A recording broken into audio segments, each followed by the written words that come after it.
Assalamualaikum warahmatullahi wabarakatuh. Shalom, Safe, Namo Buddhaya, Om Swastiastu. Pada video kali ini saya akan mereview buku yang ke-9 mengenai Introduction to Sociology. Sebelum saya mereview buku tersebut, perkenalkan, nama saya Legaris Veronica Sanoin, masih semester 1 kelas C program studi Administrasi Bisnis Universitas Nusa Cendana. Pertama, pendahuluan. Sosiologi merupakan gabungan dari dua kata.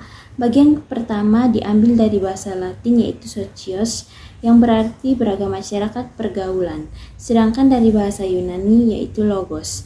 Secara etimologis, definisi liberal dari sosiologi adalah kata atau bicara tentang masyarakat.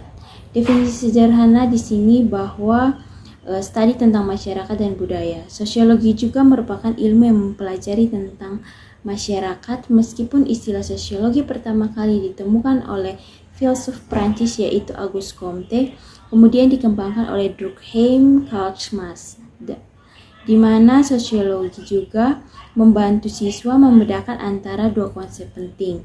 Sosiologi mikro mempelajari tentang aspek mikro manusia masyarakat, yaitu proses dan fenomena sosiologi bergantung pada tingkat skala kecil, di mana sosiologi mikro hanya bergantung pada fenomena sosial, dan juga ada sosiologi yang mempelajari tentang bagaimana kekuatan sosial, bahwa perilaku kepribadian kita menjadi lebih sensitif terhadap isu-isu sosial.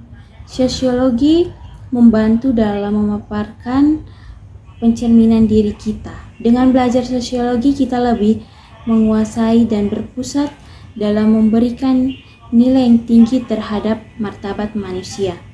Secara umum, sosiologi dapat memberikan kita pencerahan, dan ketika kita belajar sosiologi, kita lebih banyak pengetahuan tentang kondisi kehidupan kita sendiri, tata cara dalam masyarakat, dan juga sosiologi mempelajari ilmu-ilmu sosial seperti antropologi, psikologi, dan ilmu politik lainnya.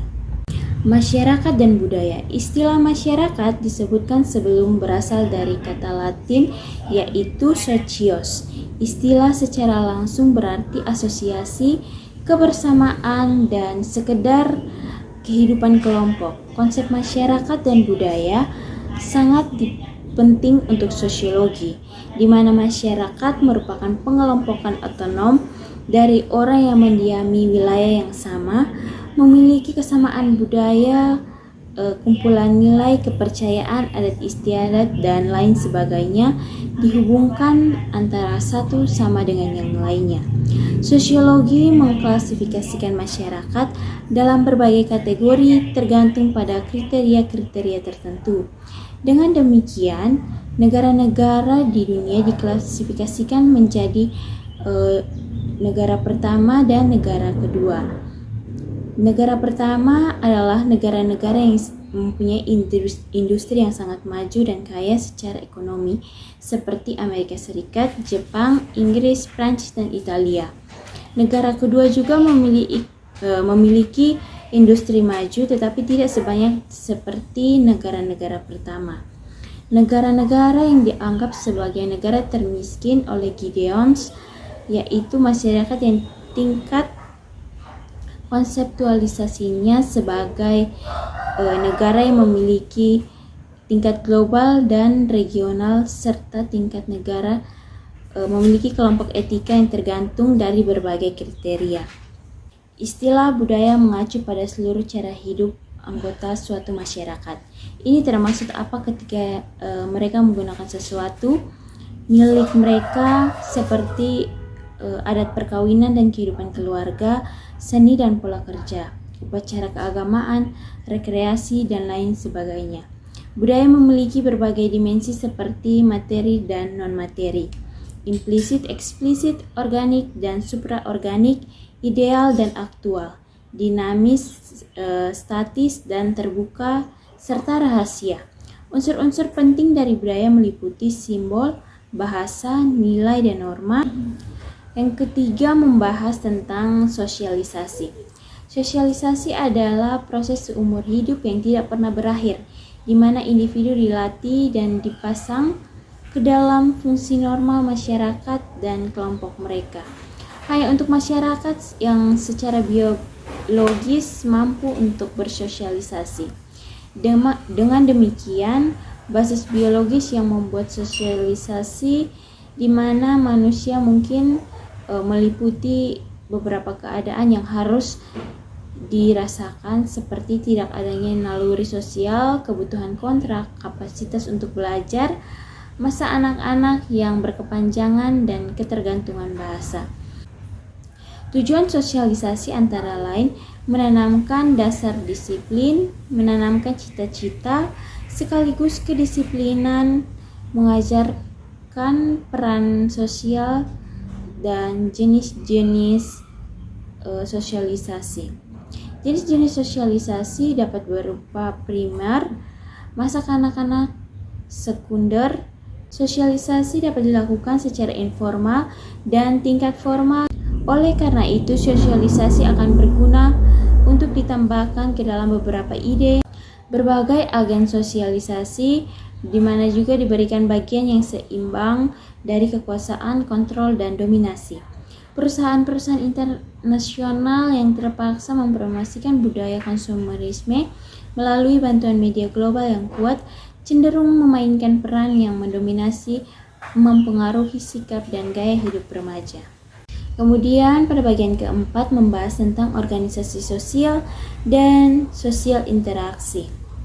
Manusia adalah makhluk sosial, hewan secara alamiah, dan apapun yang kita lakukan atau kita katakan adalah suatu hubungan dengan lingkungan sosial. Hidup kita sebagai manusia memiliki makna.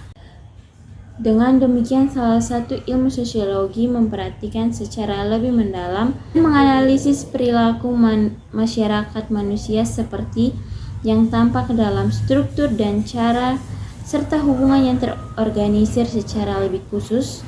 Sosiolog di sini tertarik untuk menemukan dan menganalisis tentang hubungan pribadi dan kelompok yang mempengaruhi perilaku individu dan institusi sosial.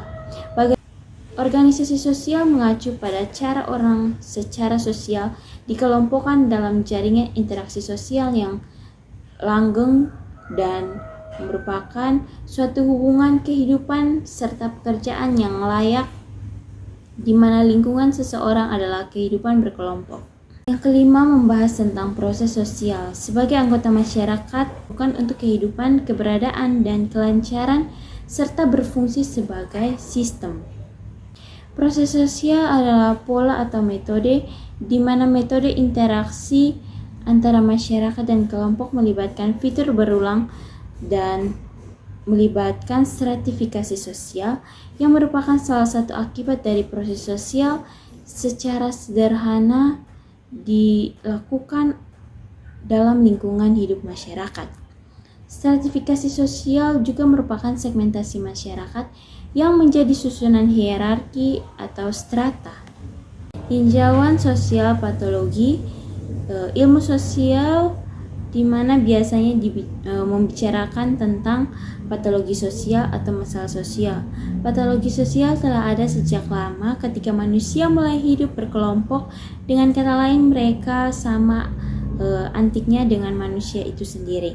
Jenis-jenis patologi sosial yang membingungkan para ilmuwan sosial dan moral filsuf yang harus didiskusikan mengenai penyelidikan untuk filsuf kuno, dan pada abad pertengahan para pemikir agama mungkin berpendapat bahwa kedalaman dan ruang lingkup sosial saat ini menjadi masalah yang dibandingkan dengan masa lalu. Istilah patologi berasal dari bahasa Yunani yang terdiri dari kata pathos dan logo. Secara harafiah berarti studi tentang penyakit dan proses dari suatu penyakit. Istilah sosial patologi umumnya mengacu pada masyarakat, yaitu di mana masyarakat terjadi penyakit sosial. Sosiolog lebih suka menggunakan masalah sosial untuk patologi sosial. Masalah yang terbatas pada psikologis individu, dimensi, atau kelompok sosial tingkat mikro. Masalah sosial utama di utopia kontemporer kita termasuk seperti halnya kelaparan, prostitusi, pengangguran, narkoba, tunawisma, pengemis, dan juga kerusakan ekologi. Masalah ini telah meningkat sejak dekade terakhir. Yang ketujuh, metode pekerjaan sosial dan profesi kesehatan sebagai ganti agen. 3 poin mendasar dalam konsep aksi sosial yaitu adanya tindakan sosial, maka mereka yang melakukan tindakan tersebut, dan ketiga, mereka yang diharapkan mendapatkan manfaat dari tindakan tersebut. Tindakan sosial digambarkan sebagai tindakan individu, kelompok, atau usaha masyarakat dalam kerangka sosial, filosofi, dan praktik yang bertujuan untuk mencapai tujuan sosial, kemajuan untuk memodifikasi kebijaksanaan sosial, dan untuk meningkatkan perundang-undangan sosial dalam pelayanan kesehatan dan kesejahteraan. Definisi membuat fakta yang jelas. Tindakan sosial juga merupakan suatu upaya dalam kegiatan sosial. Filosofi dasar yang membentuk etika profesional bidang pekerjaan sosial melibatkan prinsip-prinsip sebagai berikut. Keyakinan akan nilai martabat manusia dalam menghormati orang, mengarahkan diri, menerima dan menghargai ide serta keyakinan sistem orang lain, bekerja sama dengan orang lain, bukan bekerja sama dengan mereka yang mendedikasikan martabat manusia, serta menghormati dan memahami keunikan setiap manusia dalam nilai-nilai. Nilai utama di sini adalah pekerjaan sosial. Agen tidak bisa bekerja, tetapi bekerja dengan mereka yang memiliki sistem klien. Metode pekerjaan sosial yang dimaksud sebagai cara atau sarana teknik yang digunakan dalam pekerjaan sosial. Prinsipnya di sini adalah untuk bekerja dengan sesama, bukan untuk individu. Tujuannya untuk mengatasi seseorang yang berada dalam situasi sosial yang merasa tegang karena mengatasi masalahnya sendiri. Agen perubahan juga harus dipandu oleh fundamental prinsip-prinsip paduan metode serta aksi sosial atau pekerjaan sosial. Peneliti, pemandu, dan perantara yang mereka harus jalankan sebagai tugas secara etis di mana cara yang tepat dan profesional. Mereka juga harus dilengkapi dengan pengetahuan sesuai dengan teori dan kepekaan budaya, situasi sosial dan komunitas, kelembagaan, pengaturan ekologi, dan dimensi lainnya. Demikian review buku yang telah saya paparkan. Mohon maaf bila ada kesalahan nama atau kata yang diucapkan. Di akhir kata saya mengucapkan Assalamualaikum warahmatullahi wabarakatuh. Shalom, salve, namo buddhaya, om swastiastu.